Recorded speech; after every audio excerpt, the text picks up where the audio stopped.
ಇಂದು ಗುರುಮಿಟ್ಕಲ್ ನಗರದಲ್ಲಿ ಇಂದಿನ ಪರಿಸರ ರಕ್ಷಣೆಯ ನಾಳೆಯ ಭದ್ರತೆ ಕುರಿತು ಜಾಥಾ ಹಾಗೂ ಕಾನೂನು ಅರಿವು ನೆರವು ಕಾರ್ಯಕ್ರಮ ಪುರಸಭೆಯ ಕಾರ್ಯಾಲಯ ಸಭಾಂಗಣದಲ್ಲಿ ಹಮ್ಮಿಕೊಂಡಿದ್ದರು. ಗುರುಮಿಟ್ಕಲ್ ಸಿಹಿ ನೀರು ಬಾವಿಯಿಂದ ಪುರಸಭೆಯವರೆಗೆ ಜಾಥಾ ಕಾರ್ಯಕ್ರಮವನ್ನು ನಡೆಸಿ ಪುರಸಭೆ ಆವರಣದಲ್ಲಿ ಸಸಿಗಳು ನೆಡುವುದರ ಮೂಲಕ ಕಾರ್ಯಕ್ರಮಕ್ಕೆ ಚಾಲನೆ ನೀಡಿದರು. ಹಿರಿಯ ಸಿವಿಲ್ ನ್ಯಾಯಾಧಿಕಾರಿಗಳು ಮರಿಯಪ್ಪ ಸರ್, ಪರಿಸರ ಅಧಿಕಾರಿಗಳು ಆದಂ ಪಾಟೀಲ್, ತಹಶೀಲ್ದಾರ್ ಚನ್ನಮಲ್ಲಪ್ಪ ಗಂಟಿ, ಪುರಸಭೆಯ ಮುಖ್ಯ ಅಧಿಕಾರಿಗಳು ಶರಣಪ್ಪ ಮಡಿವಾಳ್ ಇನ್ನಿತರ ವಿವಿಧ ಇಲಾಖೆಯ ಅಧಿಕಾರಿಗಳು ಉಪಸ್ಥಿತರಿದ್ದರು. ವಿವಿಧ ಸಂಘ ಸಂಸ್ಥೆಗಳು, ವಿದ್ಯಾರ್ಥಿಗಳು ಕಾರ್ಯಕ್ರಮದಲ್ಲಿ ಭಾಗವಹಿಸಿ ಕಾರ್ಯಕ್ರಮ ಯಶಸ್ವಿಗೊಳಿಸಿದರು.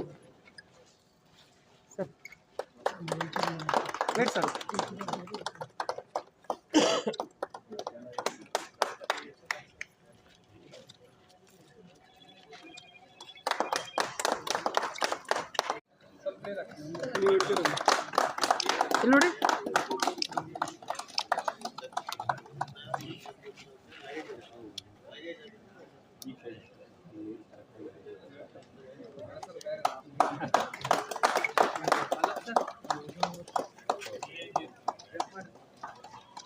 ಸಂಶೋಧನೆ ನಡೀತಾ ಇದೆ. ಆದ್ರೆ ಆ ಸಂಶೋಧನೆಗಳಲ್ಲಿ ಯಾವುದು ದೃಢಪಟ್ಟಿಲ್ಲ. ಹಾಗಾಗಿ ಇರ್ತಕ್ಕಂಥದ್ದನ್ನೇ ನಾವು ಉಳಿಸ್ಕೊಳ್ಬೇಕಾಗಿದೆ, ಉಳಿಸ್ಕೊಂಡು ಮುನ್ನಡೆಯಬೇಕಾಗಿದೆ. ಈ ಭೂಮಿಯನ್ನ ಉಳಿಸಿಕೊಳ್ಳಬೇಕಾದ್ರೆ ಹಲವಾರು ಸವಾಲುಗಳಿದೆ. ಯಾಕಂದ್ರೆ ಸರ್ಕಾರಗಳು ಅಭಿವೃದ್ಧಿ ಹೆಸರಿನಲ್ಲಿ ದೊಡ್ಡ ಲಕ್ಷಾಂತರ ಕೋಟಿಯ ಯೋಜನೆಗಳನ್ನ ತಂದು ಹಾಕ್ತಾ ಇದ್ದಾರೆ. ಆ ಲಕ್ಷಾಂತರ ಕೋಟಿ ರೂಪಾಯಿ ಯೋಜನೆಗಳು ಒಂದು ಕಡೆ ಅಭಿವೃದ್ಧಿ ಅಂತ ಹೇಳಿದ್ರೆ, ಇನ್ನೊಂದು ಕಡೆ ಎನ್ವಿರಾನ್ಮೆಂಟ್ಗೆ ಹೊಡೆತ ಬೀಳ್ತಕ್ಕಂಥ ಒಂದು ಸಂದರ್ಭಗಳನ್ನು ನಾವು ಕಾಣ್ತಾ ಇದ್ದೀವಿ. ಯಾಕಂದ್ರೆ ಎಷ್ಟೋ ಅಣೆಕಟ್ಟುಗಳ ನಿರ್ಮಾಣ ಆಯ್ತು, ಅದರಿಂದ ಪರಿಸರ ಹೋಗ್ತಾ ಇದೆ, ವನ್ಯಜೀವಿಗಳು ಹೋಗ್ತಾ ಇದೆ, ಮತ್ತೆ ಮನುಷ್ಯರ ಆಶ್ರಯ ತಾಣಗಳು ಕೂಡ ಹೋಗ್ತದೆ, ಮುಳುಗಡೆ ಆಗ್ತದೆ ಎಲ್ಲ. ಅಂದ್ರೆ ಇದೆರಡನ್ನೂ ಬ್ಯಾಲೆನ್ಸ್ ಮಾಡ್ಬೇಕಾದ್ರೆ ಎಲ್ಲರದ್ದು ಜವಾಬ್ದಾರಿ ಸರ್ಕಾರ ಒಂದೇ ಅಂತಲ್ಲ. ಒಂದು ಕಡೆ ಅಭಿವೃದ್ಧಿ ಅಂತ ಹೇಳ್ತಾನೆ, ಇನ್ನೊಂದು ಕಡೆ ನಾವು ಇದನ್ನ ಉಳಿಸ್ಕೊಳ್ಳೋದಕ್ಕೆ ಏನೇನು ಸವಾಲುಗಳನ್ನ ಎದುರಿಸಬೇಕಾಗಿದೆ ಅದನ್ನೆಲ್ಲದನ್ನು ಕೂಡ ಹಿಂದೆಂದಿಗಿಂತಲೂ ಈ ದಿನಗಳಲ್ಲಿ ನಾವು ಜಾಸ್ತಿ ನೋಡ್ಬೇಕಾಗಿದೆ. ಈಗೆಲ್ಲ ನಮ್ಮ ಅಧಿಕಾರಿಗಳು ಮಾತನಾಡ್ಬೇಕಾದ್ರೆ ಹೇಳಿದ್ರು, ಸುಮಾರು ವಿಷಯಗಳಲ್ಲೆಲ್ಲ ಎಲ್ಲದಕ್ಕೂ ಕಾನೂನಿದೆ, ಪ್ರತಿಯೊಂದಕ್ಕೂ ಕಾನೂನಿದೆ. ಆದ್ರೆ ಆ ಕಾನೂನು ಯಥಾವತ್ತಾಗಿ ಜಾರಿ ಆಗ್ತಾ ಇಲ್ಲ. ನಾವು ಏನೇ ಮಾಡ್ಲಿ, ಈಗ ಏನ್ ಮಾಡಿದ್ವಿ, ನಾವು ಎನ್ಕ್ರೋಚ್ಮೆಂಟ್ ಮಾಡ್ತಾ ಇದ್ದೀವಿ. ಎನ್ಕ್ರೋಚ್ಮೆಂಟ್ ನಿಯಂತ್ರಣ ಮಾಡೋದಕ್ಕೆ ಪ್ರಾಧಿಕಾರಗಳಿದೆ, ಅಥವಾ ನಮಗೆ ಸ್ವಯಂ ಇದು ಇರ್ಬೇಕು ನಾಲೆಜ್. ಏನಂದ್ರೆ ಇನ್ನೊಬ್ಬರ ಆಸ್ತಿ ಅಥವಾ ಸಾರ್ವಜನಿಕ ಆಸ್ತಿನ ನಾವು ಎನ್ಕ್ರೋಚ್ ಮಾಡಬಾರ್ದು ಅನ್ನೋದು. ಹೀಗೆ ಅರಣ್ಯ ಎನ್ಕ್ರೋಚ್ ಮಾಡ್ತಾ ಇದೀವಿ. ಈಗ ನಮ್ಮ ಇವರು ಫಾರೆಸ್ಟ್ ಅವರು ಮಾತಾಡ್ತಿದ್ರ 10,000 ಹೆಕ್ಟೇರ್ ಪ್ರದೇಶದಲ್ಲಿ 30% ಎಲ್ಲ ಎನ್ಕ್ರೋಚ್ ಆಗಿದೆ ಅನ್ನೋದು ವಿಷಯ.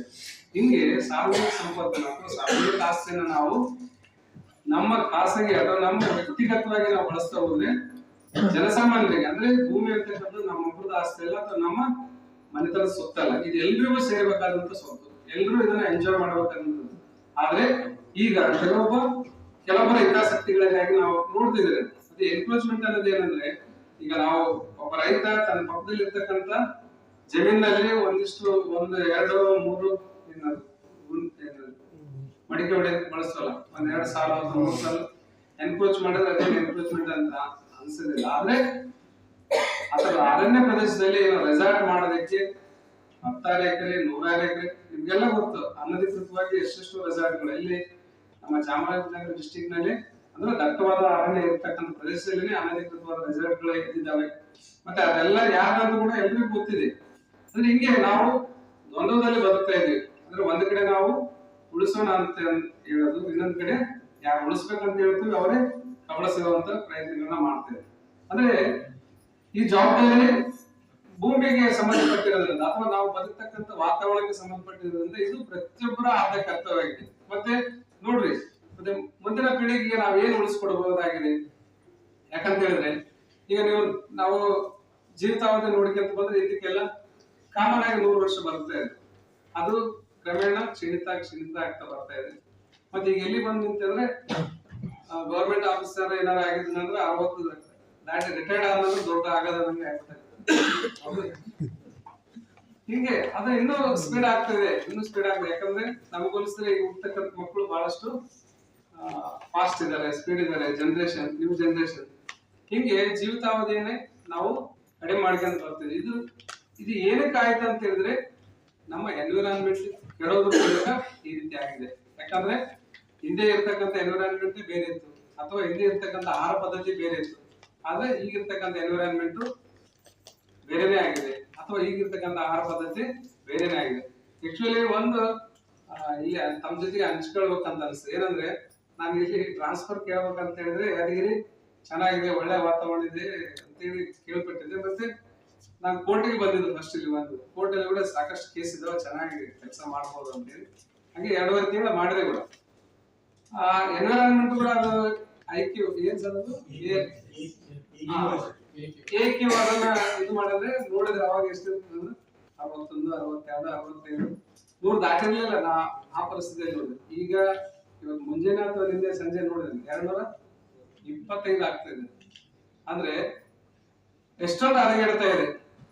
ಈಗ ನಮ್ಮ ಡೆಲ್ಲಿಲಿ 400 ಚಿಲ್ಲರೆ ಆಗ್ತದೆ, ಅಥವಾ 500 ಆಜುಬಾಜು ಹೋಗ್ತಾ ಇದೆ. ಅಂದ್ರೆ ಇದು ಎಷ್ಟು ಮಟ್ಟಿಗೆ ಜಾಸ್ತಿ ಆಗ್ತದೆ ನಂಬರ್, ಅದ್ರಂಗೆ ಅಲ್ಲಿ ವಾಯು ಮಾಲಿನ್ಯ ಜಾಸ್ತಿ ಇದೆ ಅಂತ ಹೇಳಿ. ಅಂದ್ರೆ ನಮ್ಮ ಯಾದಗಿರಿ ಅಂತ ಯಾಕಂದ್ರೆ ಇತ್ತೀಚೆಗೆ ಇದೆ ಇಲ್ಲಿ ಯಾವುದು ಅಂತ ದೊಡ್ಡದಾದಂತ ಹೈವೇಗಳಿಲ್ಲ, ಅಥವಾ ಆ ವಾಹನಗಳ ಆರ್ಭಟ ಅಥವಾ ವಾಹನಗಳ ಅಡ್ಡಾಡೋದಕ್ಕೆ ಜಾಸ್ತಿ ಇಲ್ಲ. ಹಾಗಾಗಿ ನಾವು ಎನ್ವಿರಾನ್ಮೆಂಟ್ ಇದನ್ನ ಕಾಪಾಡಬಹುದು ಅಂತ ಹೇಳಿದ್ರೆ ಅದು ಸಾಧ್ಯ ಆಗ್ತಾ ಇಲ್ಲ. ಯಾಕಂತ ಹೇಳಿದ್ರೆ ಇಲ್ಲಿಯೂ ಕೂಡ ನಾವು ವಾತಾವರಣ ಕೆಡಿಸ್ತಾ ಇದ್ದೇವೆ. ಈ ವಾತಾವರಣ ಕೆಡಿಸೋದ್ರ ಮೂಲಕ ನಾವು ಬರೀ ನಮ್ಮ ಮನುಷ್ಯ ಕುಲವನ್ನ ಮಾತ್ರ ಅಲ್ಲ, ಎಲ್ಲ ಪ್ರಾಣಿ ಪಕ್ಷಿ ಸಂಕುಲವನ್ನು ಕೂಡ ನಾವು ನಾಶ ಮಾಡೋದಕ್ಕೆ ಕಾರಣ ಆಗ್ತಿದೀವಿ. ಮತ್ತೆ ಇದೆಂದಿಗಿಂತಲೂ ಪರಿಸರ ಜಾಗೃತಿ ನಮಗೆ ಜಾಸ್ತಿ ಆಗ್ಬೇಕಾಗಿದೆ. ಅದನ್ನ ಪರಿಸರನ ಉಳಿಸುವ ನಿಟ್ಟಿನಲ್ಲಿ ನಾವೇನು ಅನುಭವಿಸಿದೀವಿ ಅದನ್ನ ನಮ್ಮ ನೆಕ್ಸ್ಟ್ ಪೀಳಿಗೆ, ಮುಂದಿನ ಪೀಳಿಗೆ ಉಳಿಸುವ ನಿಟ್ಟಿನಲ್ಲಿ ಈಗ ನಮ್ಮ ಇವರು ಆದಾ ಪಟೇಲ್ ಅವರು ಹೇಳಿದಂಗೆ ಸಣ್ಣ ಸಣ್ಣ ಕೆಲಸ ಮಾಡಿದ್ರೆ ಸಾಕು, ನಾವು ಏನೆಲ್ಲ ಮುಂದಿನ ಪೀಳಿಗೆ ಕೊಡುಗೆಯನ್ನು ನೀಡಬಹುದು ಅನ್ನೋದು. ಅದಕ್ಕೆ ಇಲ್ಲೆಲ್ಲರೂ ನಾವು ಕೆಲವಷ್ಟು ಜನ ಇರ್ಬೋದು, ಏನ್ ತೊಂದರೆ ಇಲ್ಲ. ನಾವ್ ಇಷ್ಟೇ ಜನ ಮಾಡಿದ್ರೆ ಸಾಕು. ಇದೇನಿದೆ ನಮ್ಮ municipality vehicle 2 vehicle waste daily 2 vehicle waste ನಾವು ಕರೆಕ್ಟ್ ಆಗಿ ಹಸಿ ಕಸ ಒಣ ಕಸ ಅಂತೇಳಿ ಮಾಡಬಹುದು. ಯಾಕಂದ್ರೆ ಅಷ್ಟು ಕುಟುಂಬಗಳನ್ನ ನಾವು ಪ್ರತಿನಿಧಿಸ್ತೀವಿ ಇಲ್ಲಿ. ಯಾಕಂದ್ರೆ ಎಲ್ಲ ಮನೆದು ಒಂದೊಂದು ಬಕೆಟ್ ಅಂತ ಹೇಳಿದ್ರೆ ಇಲ್ಲಿ ಇರ್ತಕ್ಕಂಥ ಎಲ್ಲಾ ಫ್ಯಾಮಿಲಿದು ಒಂದೊಂದು ಬಕೆಟ್ ಅಂತ ಹೇಳಿದ್ರೆ ಈಸಿಯಾಗಿ ನಮ್ಗೆ 2 ವೆಹಿಕಲ್ಸ್ ಆರಾಮ ಆಗ್ತದೆ. ಹಿಂಗೆ ನಾವು ಸಣ್ಣ ಕೆಲಸ ಮಾಡೋದ್ರ ಮೂಲಕನೇ ನಾವು ಪರಿಸರ ಉಳಿಯುವಿಕೆಗೆ ಅಥವಾ ನಮ್ಮ ಮುಂದಿನ ಜನಾಂಗಕ್ಕೆ ನಾವು ನಮ್ಮ ಈ ಒಂದು ಒಳ್ಳೆಯ ವಾತಾವರಣ ಉಳಿಸ್ಕೊಡ್ಬೇಕಾಗಿದೆ. ಮತ್ತೆ ನಾವು ಸುಮಾರು ಸರಿ ಪ್ಲಾಸ್ಟಿಕ್ ಬಳಸೋದನ್ನ ಅವಾಯ್ಡ್ ಮಾಡಬಹುದು, ಇಲ್ಲಂತ ಆಗೋದಿಲ್ಲ. ಆದ್ರೆ ಅದಕ್ಕೆ ಮನ್ಸು ಬೇಕಷ್ಟೇ. ಮನ್ಸು ಅಂದ್ರೆ ನಾವು ಭದ್ರಾಗಿರ್ಬೇಕು. ಏನಾದ್ರು ಮಾಡೋಣ ಅಂತ ಹೇಳಿದ್ರೆ ಬದ್ಧತೆಯಿಂದ ಮಾಡಿದಾಗ ಮಾತ್ರ ಅದು ಸಾಧ್ಯ ಆಗ್ತದೆ. ಏನಿಲ್ಲ ಇಲ್ಲಿರ್ತಕ್ಕಂಥ